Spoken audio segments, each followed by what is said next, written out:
Shalom, nous allons étudier le Daf Ain Aleph dans Masechet Baba Batra. Nous reprenons tout au long du Daf. Donc à la nouvelle Mishnah, Lo et Abor, Velo et Agat, Velo et Ashovach.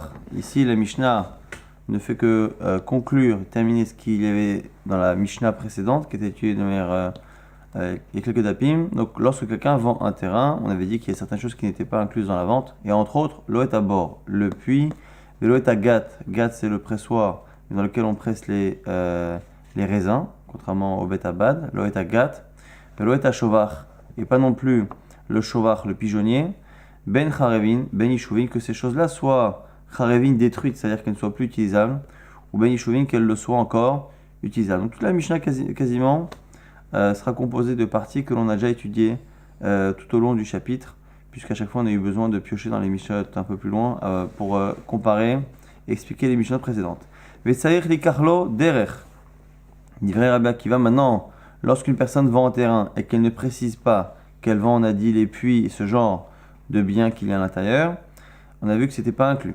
La question maintenant, c'est est-ce que lorsque la personne vend un terrain et donc ne précisant rien, on imagine qu'elle n'a pas vendu ces parties-là comme le puits ou le pressoir, est-ce que la personne, en se gardant ces parties-là, a également pensé à se garder un droit d'accès à ces biens-là ou pas? Alors, selon Rabbi Akiva, non. Tzerli Karlo Derer, dira Rabbi Akiva, selon Rabbi Akiva, la personne ne sait pas garder un chemin, un droit de passage, puisque la personne a vendu son terrain. On part du principe que même si ça n'inclut pas les puits et ainsi de suite, au final, comme il a vendu un terrain, on imagine qu'il a vendu un terrain au sens large du terme, puisqu'il est généreux selon Rabbi Akiva, et donc il inclut également le droit de passage qu'il aurait pu avoir. Chachamim Morim et not Sarir. Selon Chachamim, il n'a pas besoin de négocier un droit de passage, puisqu'il était évident que la personne qui s'est gardée une partie des biens s'est gardée également le droit d'y accéder. Modé Rabbi Akiva tout de même est d'accord. Bisman Shamar Chutz Me'elu, lorsqu'il précise qu'il ne vend pas ses biens, le fait de préciser est une manière de montrer que non seulement il veut les biens, mais il veut aussi y accéder. Chez notre Saïch les Karlo derrière, que dans ces cas-là, il a pensé à se garder le droit d'accéder à ses biens. Maintenant, dans le cas inverse, Mecharan et Acher, dans le cas où il ne vend pas le terrain, mais il vend le puits, ou il vend le gat, il vend le shovach, le pigeonnier, il vend un de ses biens, mais il ne vend pas le terrain. La question ici, c'est quand il vend ces biens-là, est-ce qu'il les vend avec le droit d'y accéder à la personne, ou est-ce que lorsque lui se garde le terrain, il se garde le terrain de manière totale, et sans laisser le droit d'accès à l'autre. Rabbi Akiva Omer Enot Tzarich Karlo Derer, selon Rabbi Akiva, l'acheteur n'a pas besoin de négocier un droit de passage, puisqu'on estime, encore une fois, selon Rabbi Akiva, que la personne est généreuse et qu'elle a laissé le droit d'accéder à la personne qui a acquis les biens. Chachamim Omrim, Tzarich li Karlo Derer, selon Chachamim, la personne qui a acheté devra négocier. Donc la logique qu'il y a entre ces deux marlokot, c'est que selon Rabbi Akiva, celui qui vend ce qu'on appelle Ve'ain Yafa de manière généreuse, que ce soit lui qui garde le terrain ou lui qui garde les biens, et selon Chachamim, celui qui est mocher, il est mocher ve'ain ra. Et là-dessus, la Gemara, la Mishnah enchaîne et nous dit Bamed varim amorim. Quand est-ce qu'il y a une discussion? Dans quel cas? Mocher, lorsque c'est une vente. Aval venoten matana. Mais celui qui donne un terrain, qui donne un puits, noten et kula, il donnera tout. C'est-à-dire qu'ici, même Chachamim seront d'accord que dans le cas où la personne donne, on part du principe que le don est fait forcément ve'ain yafa, puisque la personne n'est pas contrainte de donner. Et donc elle le fait de manière généreuse, alors que pour une vente, la personne souvent le fait à cause d'une contrainte financière. Maintenant, dans le cas où ce sont des frères qui ont partagé un héritage, Zachou Bessadeh, Zachou Bekula, lorsqu'ils ont ici départagé les biens, donc moi je prends ce terrain, toi tu prends celui-ci, dans ces cas-là, on dirait que celui qui prend un terrain, prend le terrain et tout ce qu'il y a dedans.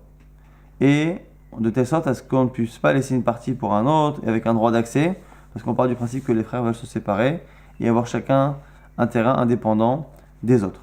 Amachazik ben Yerse Ager, maintenant celui qui vient prendre possession des biens qui sont FKR, un terrain avec un puits qui est FKR puisqu'il appartenait à un converti qui est décédé sans avoir d'héritier, et à ce moment-là, comme le bien n'appartient à personne, le premier qui fait Chazaka en devient propriétaire.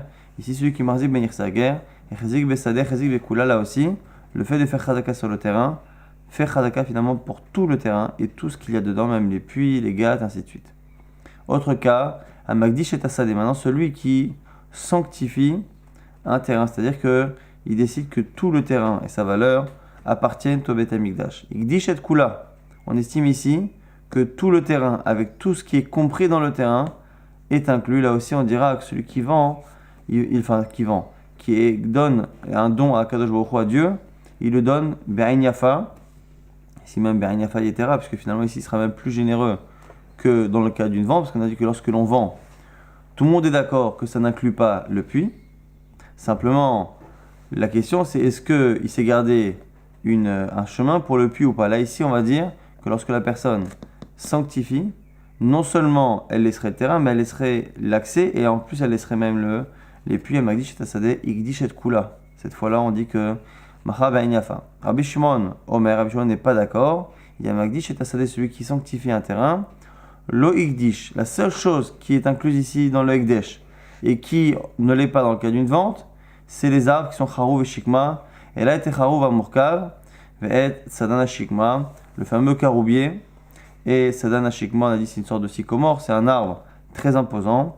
Donc ici, c'est la seule différence qu'il y a entre Magdish et Mocher, c'est que ces arbres-là sont inclus dans le Ekdesh. Alors la Gemara va essayer de comprendre ce qu'on avait dit dans la Mishnah. Pourquoi on avait dit que la marquette entre Rabbi Akiva et Chachamim n'existe que pour une vente et pas pour un don. Maïshna Macher, Maïshna Matana, quelle est la différence entre une vente et un don? La Gemara nous dit Perash Rabbi Yehuda ben Nekosa lifne Rabbi. Donc Yehuda ben Nekosa expliquait devant Rabbi, qui est celui qui a rédigé les Mishnayot, Ze Perash, Vezelo Perash. Lui propose de donner une explication que entre le cas de la Mechira de la vente et dans le cas de la Matana, de la vente, la seule différence c'est parce qu'en fait une fois il a précisé qu'il laissait les choses, dans une fois il n'a pas précisé.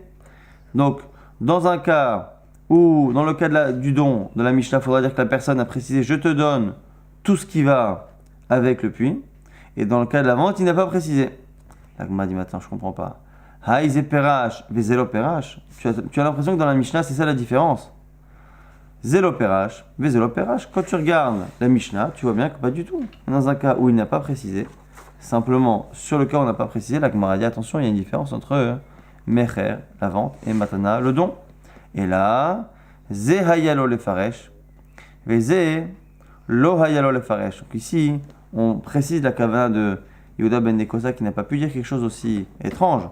Quand il a dit ça, il a dit non, un aurait dû expliquer et l'autre n'avait pas à expliquer. C'est-à-dire, celui qui donne, a priori, il est dans un élan de générosité. Et donc, si il ne veut donner que le terrain ou que le puits et ne pas laisser à l'autre l'accès, à ce moment-là, c'est à lui de préciser je ne te donne que le puits, mais pas le chemin pour y accéder. Donc, lui, Hayalo le Faresh. Par contre, lorsque quelqu'un vend un puits, on sait qu'il ne le vend que parce qu'il est dans une nécessité financière, et donc lui n'a pas à expliquer. Et donc c'est ça l'expression de Yehuda ben Nekosa, c'est que l'un aurait dû expliquer, l'autre n'aurait pas dû. C'est-à-dire qu'on part du principe que celui qui vend n'a pas le choix, et donc il n'a pas à préciser qu'il n'est pas généreux. Par contre, celui qui donne, ayant une présomption qu'il est généreux, c'est à lui de préciser que sa générosité ici est limitée. On va ici rapporter un cas, une halakha, qui est déduit justement de notre Mishnah. Haouda Marlehu, c'est l'histoire d'un homme qui a dit Havoulé les plania, donnez à un tel, Beta, ma maison, des machazik me agoulfé. Ma maison qui a une superficie de me agoulfé de 100 tonneaux. Donc si on prend un carré et qu'on met une centaine de tonneaux, ça fait la superficie que lui ici a estimé être celle de sa maison. Ishtakar dave machazik me aveisrin. En mesurant la maison en question, on a vu que finalement la superficie n'était pas de 100 goulfés, mais de Me'aver Esrim 120. Amar Marzoutra nous dit Mea Amarle, Me'aver Esrim, Lo Amarle. Et donc, comme lui il a dit 100 et qu'il n'a pas dit 120, on ne donnera que la superficie de 100 de la maison et pas toute la superficie de la maison. Avashi Amar, Avashi mais non. Il dit regarde la Mishnah, Milotna, n'est-ce pas qu'on a dit dans la Mishnah quand est-ce qu'on a dit que la personne, selon Chachamim, n'est pas généreuse? Bemocher, dans le cas d'une vente, aval venotem matana, mais si c'est un don, notenel kulan, on dit qu'il donne le terrain, il donne le chemin pour accéder au puits, ainsi de suite. Alma, mande eve matana, tu vois bien que de cette Mishnah on apprend que selon tout le monde, lorsque l'on donne de manière généreuse.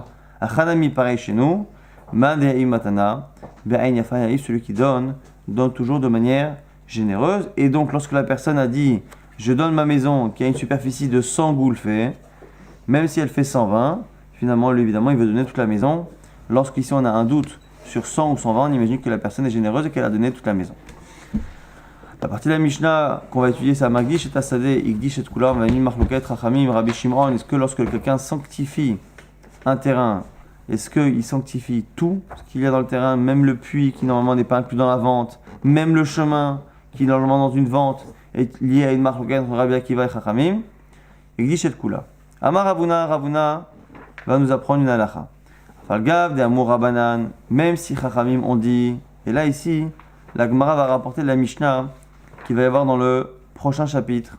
Akone Shnei Ilanot, Betor Shel Chavero, Arezelo Kana Karka, celui qui acquiert 2 arbres dans le terrain de quelqu'un, Lokana Karka, il n'est propriétaire que des arbres, il n'est pas propriétaire du terrain des arbres. Alors pourquoi on a besoin d'être propriétaire du terrain des arbres? C'est pour pouvoir labourer autour et protéger l'arbre du fait que le propriétaire du terrain puisse labourer, et également si l'arbre sèche, savoir est-ce qu'on a le droit de replanter cet arbre. Et la marloquette que l'on a ici entre Rabbanan et Rabbi Akiva sera justement discutée là-bas. Est-ce que lorsque on vend 2 arbres, est-ce qu'on vend de manière généreuse également le terrain qui va avec, comme Rabbi Akiva ici donne le chemin pour accéder au puits, ou pas? En tout cas, là-bas, Chachamim, on a l'air de dire comme chez nous, c'est-à-dire que celui qui acquiert 2 arbres, à ce moment-là, Lokana Karka, la personne qui lui a vendu les arbres, ne lui a pas donné le terrain. Machar Karka Vesher Shteilanot, alors nous dit Ravuna, à l'envers maintenant, dans le cas où il vend le terrain, et que lui s'est gardé 2 arbres, Yeshlo Karka, il s'est gardé les arbres, mais il s'est gardé également le terrain. Intéressant, Gemara ici a l'air de dire Afalgav, bien que. Et quand on dit bien que, on a l'impression finalement que les deux choses sont contradictoires. Mais en fait, c'est pas contradictoire. C'est bien que dans un cas, l'arbre n'inclut pas la terre, dans l'autre cas, les arbres incluent la terre. Pourquoi c'est pas contradictoire? Parce que finalement, c'est toujours Chachamim qui pense que la personne qui vend pense d'abord à elle-même avant de penser à l'autre. Et donc quand il vend les arbres et qu'il garde le terrain, il garde tout le terrain, même le terrain des arbres. Lorsque il se garde les arbres, eh bien il pense à garder le terrain des arbres et pas le donner dans la vente du terrain. Alors justement, maintenant la Gemara va essayer de comprendre cette halakha de Ravuna, et la Gemara va proposer de dire que bien que dans le cas du puits, il y a une marloquette entre Chachamim et Rabbi Akiva, est-ce que la personne qui vend est généreuse ou pas, et nafkamina, est-ce que la personne qui a vendu le puits a laissé avec le puits le chemin pour y accéder ou pas? La Gemara va proposer de dire que dans le cas, par contre, où la personne s'est gardé 2 arbres dans un terrain, selon tout le monde, même selon Rabbi Akiva, la personne aura pensé à se garder un terrain. Pourquoi? Et affilou les Rabbi Akiva, même selon Rabbi Akiva, de Amar Mochem, ben Enyafa Mocher, qui de manière générale pense que quelqu'un qui vend est généreux, Anémilé et Gabé Borvedout. Ça, on peut l'imaginer pour le cas d'une fosse ou d'un puits. Des Lokamakreche Behara. Parce que ici, le fait de laisser à la personne le chemin pour accéder au puits, finalement, ne lui fait pas perdre quelque chose dans son terrain. Aval, il a note, mais dans le cas des arbres, et quand Makreche Behara, que les arbres ont tendance à abîmer la terre, et celui qui a le terrain, en labourant, peut abîmer les arbres.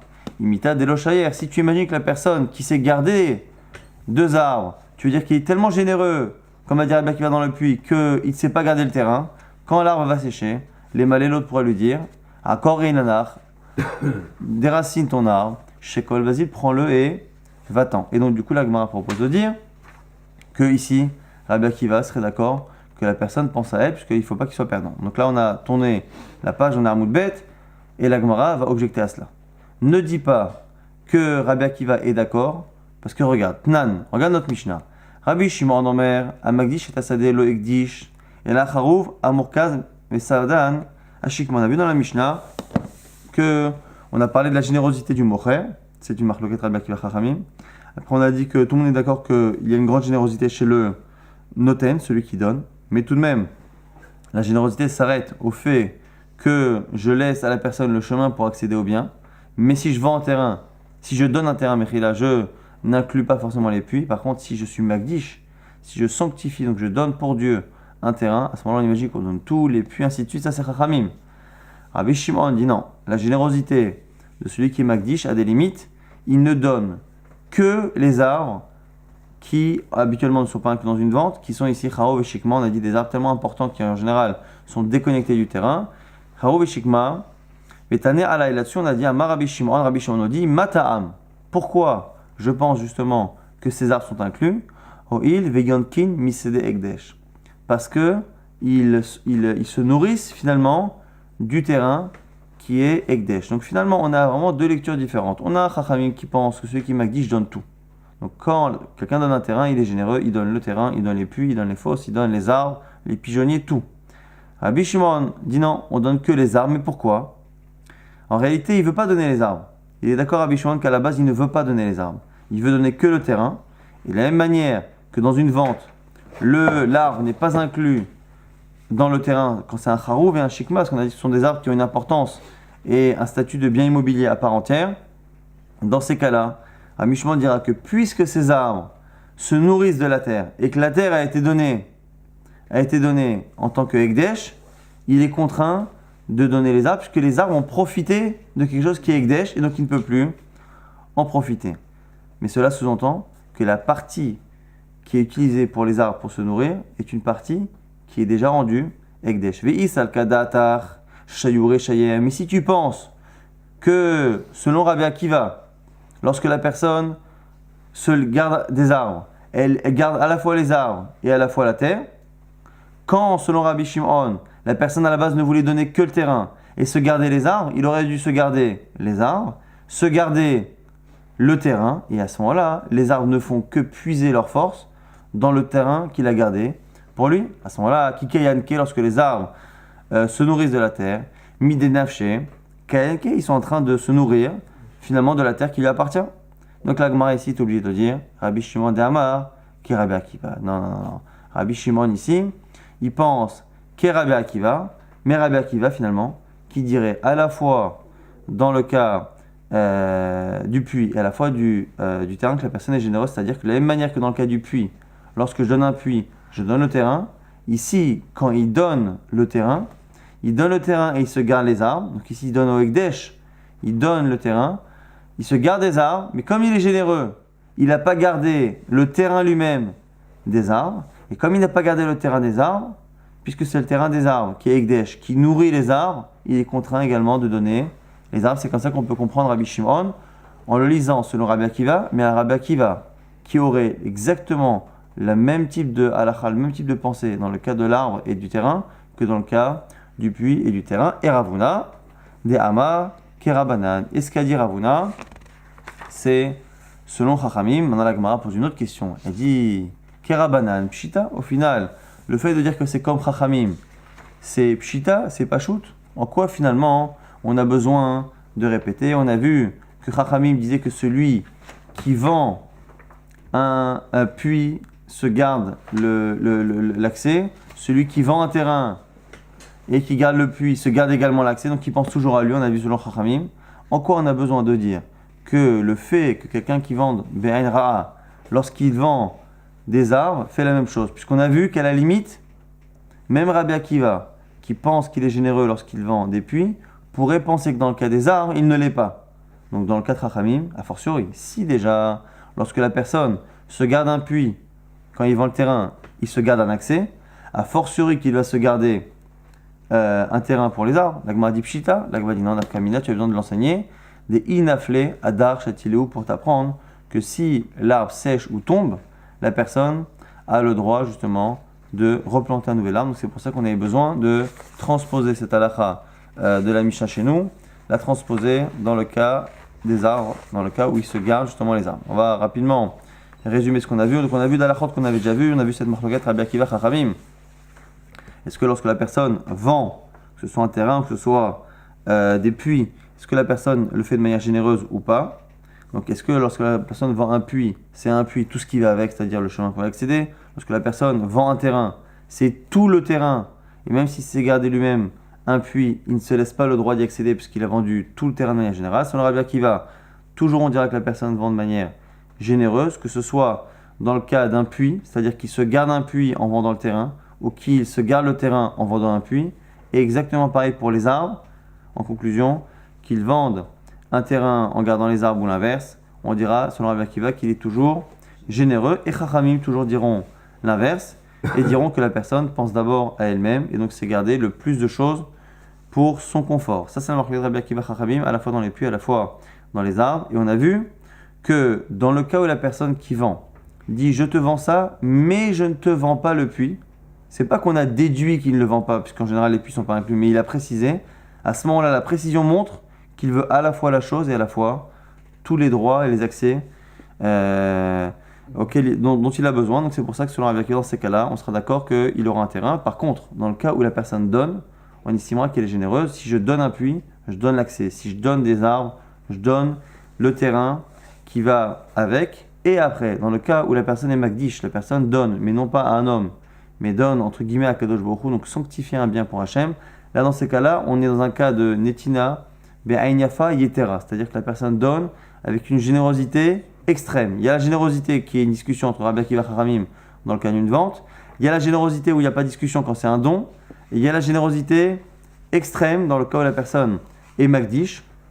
Parce que la personne est Magdish, à ce moment-là, on estime que non seulement il donne l'accès au puits, mais il donne même les puits. Normalement, on a dit que quelqu'un qui ne précise pas qu'il donne les puits ne les donne pas. Là, ici, quelqu'un qui vend un terrain vend tout. Ça, c'est l'avis de Chachamim qui pense que le Magdish, les Magdish, Be'ain Yafa Yetera. Rabbi Shimon n'est pas d'accord. Rabbi Shimon pense que lorsque la personne donne un terrain, il ne donne pas autre chose que le terrain. La seule différence, c'est que les arbres sont inclus en général. Il y a deux arbres qui en général ne sont pas inclus dans la vente d'un terrain. C'est le sycomore et le caroubier. Mais ici, le fait qu'il ait donné le terrain, et que ici on est sur le Rabbi Akiva, lorsqu'on donne un terrain, on donne tout le terrain, et même quand on se garde les arbres, on ne garde pas la terre qu'il y a autour. Du coup, comme ici c'est du Ekdesh, et que la terre appartient entièrement au Ekdesh, l'arbre finalement s'alimente d'une partie du terrain qui appartient au Ekdesh, et donc il ne peut plus en profiter. C'est la raison pour laquelle, selon Rabbi Shimon, la conclusion sera qu'il aura donné tous les arbres, même les caroubiers et les sycomores qui en général ne sont pas inclus. On a vu que celui qui départage des biens d'un héritage, on dirait dans ces cas-là que les terrains sont totalement séparés, que personne n'a droit d'accès aux biens de l'autre. Celui qui fait chazaka dans les biens qui sont FKR, en général d'un converti qui n'a pas d'héritier, dans ces cas-là, on estimera que la personne qui a fait chazaka dans le terrain a fait chazaka du terrain et a fait chazaka de tous les biens qu'il y a à l'intérieur.